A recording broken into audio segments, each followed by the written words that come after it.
বিষয়টা আপনাদের বলতে চাই চ্যানেলের মাধ্যমে। আপনারা নিশ্চয়ই অবগত আছেন যে কেন্দ্রীয় সরকার ওয়াকফ অ্যামেন্ডমেন্ট 2024 বলে একটা বিল পাস করার জন্য সংসদে প্রস্তাব দিয়েছে। এই বিলের মধ্যে কিছু কিছু জিনিস যেটা স্পষ্টভাবে যে মুসলমানদের বিরোধ করার একটা জায়গায় দাঁড় করিয়ে দিচ্ছে। প্রথমত আপনারা জানেন যে এর আগে যে নিয়ম ছিল যে ওয়াকফ সম্পত্তির কোনো ডিসপুট জায়গা নিয়ে যদি কোনো বিবাদ হতো, সেই বিবাদের মীমাংসা হতো ওয়াকফ বোর্ডের মাধ্যমে, সেই জায়গার মীমাংসা হতো। যদি ওয়াকফ বোর্ডের মাধ্যমে না হতো, তাদের জন্য খোলা ছিল হাইকোর্ট এবং সুপ্রিম কোর্ট। কিন্তু এই বিলের মাধ্যমে যে নতুন প্রস্তাব পেশ হয়েছে, বিলের মধ্যে যে একটা বিষয় রয়েছে যে যদি কোনো ডিসপুট জায়গা নিয়ে যদি সমস্যা থাকে, তো সেটা মীমাংসা করবে ডিস্ট্রিক্ট কালেক্টর অথবা ডিএম, তার মাধ্যমে।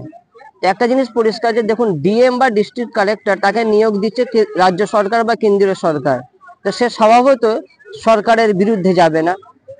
তো এটা ছাড়াও ওয়াকফ সম্পত্তি মুসলমানদের পূর্বপুরুষ যারা, তারা মানুষের জনকল্যাণমূলক কাজের জন্য দিয়ে গেছে।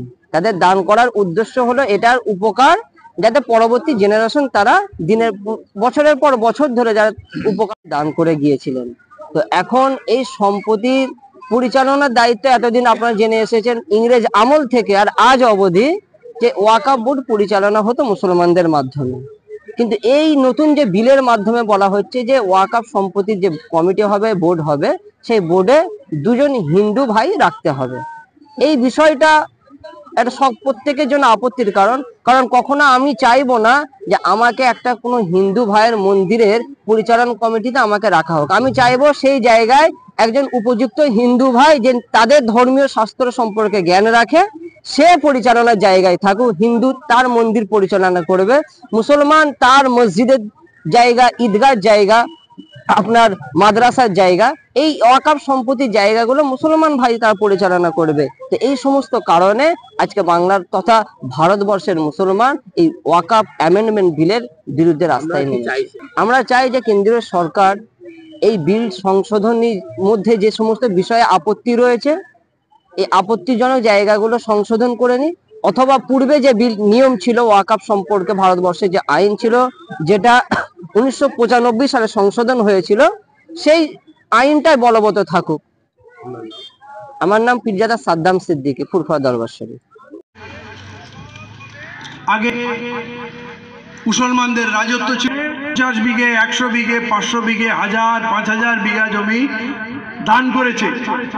যে সম্পত্তি বাঁচানোর কথা বলছি, সেই সম্পত্তির একটু ধারণা আপনাদের দিই। ওয়াকফ সম্পত্তি দুই ধরনের, একটা হচ্ছে ওয়াকফুল আল্লাহ আর একটা হচ্ছে ওয়াকফুল औलाद। ওয়াকফুল আল্লাহ মানে সাধারণ মুসলমানরা তার দায়িত্ব রক্ষণাবেক্ষণ করবে, তার জিম্মেদার হবে বা মুতাওয়াল্লি হবে। আর ওয়াকফুল औलाद মানে ওয়াকিফ যখন লিখে দেয় এই সম্পত্তিটা আল্লাহর ওয়াস্তে দিলাম, সমাজের কাজে আসবে, মুসলমানদের কাজে আসবে, কিন্তু এর দায়িত্বশীল বা মুতাওয়াল্লি আমাদেরই বংশধর হবে। এই ওয়াকফকে বলা হয় ওয়াকফুল औलाद, তাদের বংশধারায় মোতওয়াল্লি হবে। কিন্তু মোতওয়াল্লি হবে মানে কিন্তু মালিক নয়, মোতওয়াল্লি শুধু কেয়ারটেকার। বিশেষভাবে একটা ওয়াকফ সম্পত্তিতে অনেক কিছু থাকতে পারে, ধান ক্ষেত থাকতে পারে, বিল্ডিং থাকতে পারে, স্কুল কলেজ মাদ্রাসা অনেক কিছু থাকতে পারে, কিন্তু পার্টিকুলারলি মসজিদ সবসময় ওয়াকফুল আল্লাহ হবে। মসজিদের কেউ দাবিদার হবে না। এই কারণে আমি যদি 100 কোটি টাকা দিয়েও একটা মসজিদ বানাই বা কেউ বানায়, তারপরেও কিন্তু সে বলতে পারবে না এই মসজিদটা আমার, এই মসজিদটা আল্লাহর ঘর।